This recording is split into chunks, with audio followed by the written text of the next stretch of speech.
네, 서정빈 변호사 나와 있습니다. 앞서 박찬 기자의 그 리포트를 보셨는데요. 1인당 10만 원, 이건 어떻게 해서 이런 계산이 나온 건가요? 네, 우선 이 원고들이 청구한 금액 자체가 개인당 10만 원씩 청구를 했습니다. 그리고 이 금액 전부가 인용이 된 것인데 앞서 이제 설명처럼 결국에는 윤 전 대통령의 그런 불법 행위를 인정을 하고 그로 인한 정신적인 피해 그리고 그 인과관계를 인정을 하면서 청구를 했던 10만 원 전부를 인정하기에 충분하다라는 판단을 내린 겁니다. 사실 조금 살펴보자면 이렇게 원고들이 굳이 10만 원 정도로 책정을 해서 손해배상 청구를 한 것은 결국에는 재판을 빠르게 끝내겠다. 그리고 전부 승소를 받아내겠다라는 점이 이제 아마 깔려 있는 상황인 것 같습니다. 네. 만약에라도 금액을 조금 더 높이 책정을 했다라고 한다면 이 윤석열 전 대통령 측에서 이 금액에 대해서도 다툴 가능성도 있었고 또 한편으로는 이 재판부가 그 금액을 특정하는데 조금 어려움을 겪을 수도 있었습니다. 그런데 이렇게 10만 원이라는 상징적이면서도 상당히 소액으로 이 금액을 청구하는 것은 결국 재판을 빠르게 끝내고 또 전부 승소를 얻어내겠다라는 그런 전략적인 배경이 있지 않나 이렇게 생각이 됩니다. 그렇군요. 이번에 나온 게 1심이지 않습니까? 그런데 어떻게 가집행이 가능하죠? 네, 1심 판결이라고 하더라도 이제 준문에 가집행할 수 있다라는 그런 판결을 붙이게 되면은 네. 확정되기 전이라 하더라도 이제 피고의 재산에 강제적인 집행을 시도를 할 수가 있습니다. 네. 사실 이 가집행이라는 제도 자체가 집행을 지연시킬 목적으로 피고가 무분별하게 이렇게 항소를 진행해서 시간을 끄는 경우 등을 막기 위해서 사용되는 제도고 또 실제로도 금전을 지급하라라고 하는 그런 판결이 나올 때는 대부분 가집행 선고를 같이 합니다. 네. 그렇기 때문에 현재 윤 전 대통령에 대한 이 사건에 있어서도 가집행 선고가 되었기 때문에 이제 원고들은 일단 집행을 할 수가 있는데 이제 이를 윤 전 대통령 측에서 정지를 시키기 위해서는 강제 집행 신청, 정지 신청을 해야 됩니다. 보통 이런 경우에는 주로 항소를 하는 경우에 이런 강제 집행 정지 신청까지도 하게 되는데 앞으로 네. 항소를 할지 여부에 대해서는 좀 지켜봐야 하는 상황으로 보여집니다. 그 항소 여부는 아직 알려진 건 없죠? 네, 그렇습니다. 아직까지 윤석열 전 대통령 측에서는 항소를 하겠다 말겠다 특별한 입장을 보이지 않고 있는 상황입니다. 지금 상황에서는 항소를 할지 여부에 대해서 조금 불투명한 부분이 있긴 합니다. 이제 만약에 1심 과정에서 윤 전 대통령 측이 상당히 적극적으로 방어를 하고 변론을 했다라고 한다면 당연히 지금 패소를 했으니 항소를 할 거다라고 예측을 좀 해볼 수가 있을 텐데 실제 재판 과정에서 윤 전 대통령 측에서는 이제 변론 기일에 출석을 하지 않은 걸로 지금 알려지고 있습니다. 네. 그리고 재판부에다가는 손해배상 청구 자체가 부당하기 때문에 항의하는 측면에서 출석하지 않겠다라는 그런 답변서만 보낸 것으로 알고 있고요. 그렇기 때문에 확정이 되었을 때 만약에 이제 출석을 하지 않고 또 항소를 하지 않아서 확정이 될 가능성도 조금 있지 않나 생각은 드는데 다만 이제 만약 확정이 이대로 된다면 추후에 거의 동일한 소송들이 또 연이어서 제기될 수 있기 때문에 결국에는 항소할 가능성이 조금 더 높지 않나 이렇게 생각하고 있습니다. 방금 말씀하신 대로 이번 판결을 보고 나도 소송을 걸어봐야겠다 이런 생각하는 분들 있을 것 같아요. 그러면 추가로 소송을 내면 같은 결과가 나올까요? 개인적으로는 사실상 같은 결과를 좀 예상해 볼 수 있지 않을까라고 생각을 하고 있습니다. 일단 이 계엄 상황을 경험했던 국민들 입장에서는 모두 지금 이 소송의 원고와 같은 입장이고 또 사실관계 역시도 동일합니다.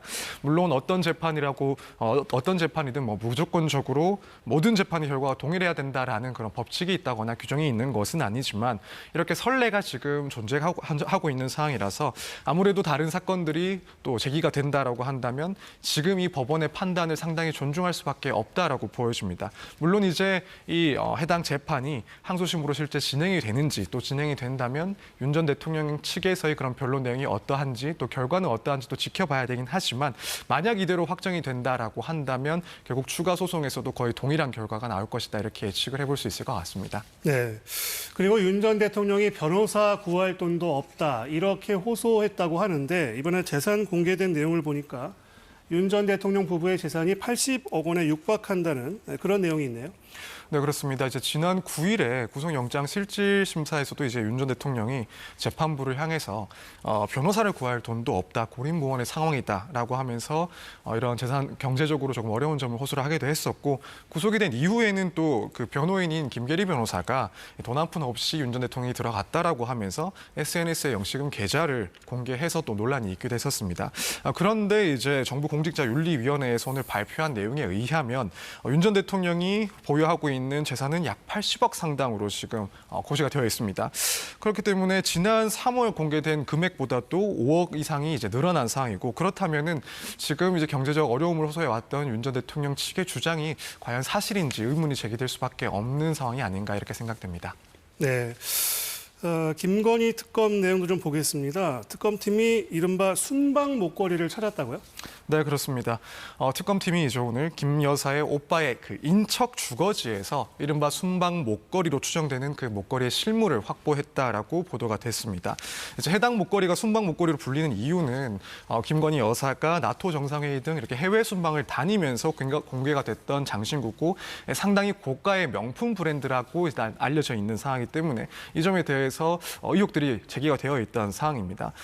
이런 고가 해외 명품으로 추정되는 목걸이를 착용했음에도 불구하고 이 재산 신고에서 또 누락이 되어 있었기 때문에 이 점 역시도 문제가 된다라는 그런 의혹이 있었고, 또 한편으로는 해당 목걸이가 혹시라도 불법적인 청탁을 대가로 해서 수수받은 물건은 아닌지 등 다양한 의혹 등이 제기되고 있는 상황인데, 일단 특검에서는 이 실물 자체를 확보를 했기 때문에 실제 소유자가 누군지, 또 취득 시기는 언제인지, 혹여라도 이제 은닉을 하려는 그런 정황들이 있었는지 여부에 대해서 좀 규명을 할 수 있는, 속도를 낼 수 있는 그런 시점이 된 것이다 이렇게 보고 있습니다. 처음엔 이게 빌린 거라고 해명을 했잖아요. 결국 이걸 보면은 그 해명은 틀린 내용이 될까요?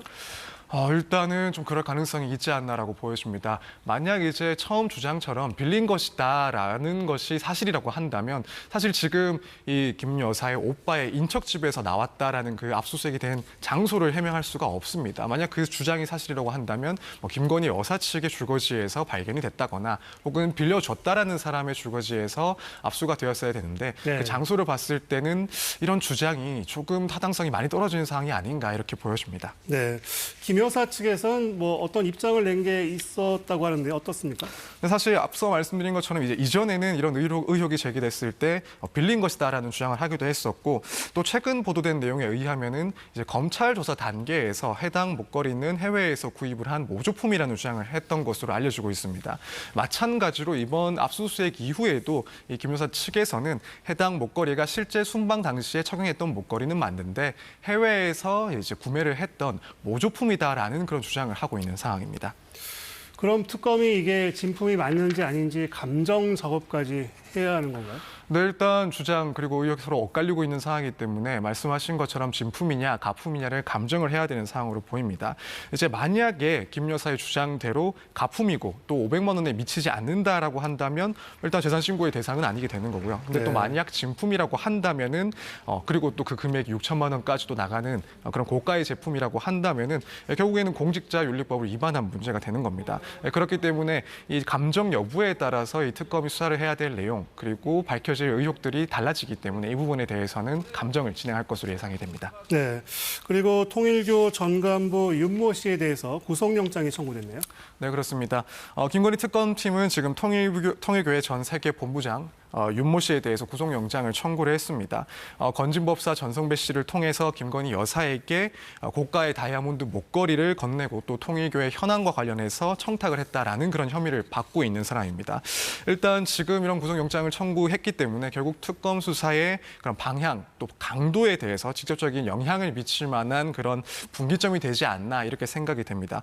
일단 통일교 측에서는 여전히 개인적인 일탈이다라고 주장을 하고 있지만은 이후에 만약 구속이 되고 또 추가적인 강도 높은 조사가 진행이 된다면 과연 이제 실제로 개인적인 일탈에 불과했는지 혹은 통일교 측에서의 그런 조직적인 움직임이 있었는지 여부 등에 대해서도 특검 측에서는 들여다볼 것이다 예상을 해볼 수가 있습니다.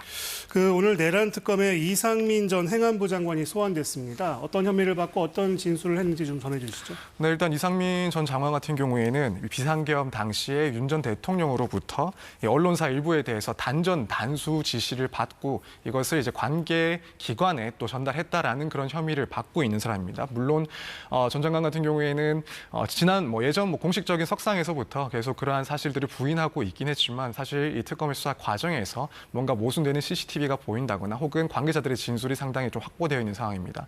최근에는 허석권 소방청장의 그런 진술 역시도 당시에 이상민 전 장관의 지시가 있었다라는 그런 내용으로 확보가 된 것으로 알려지고 있고요.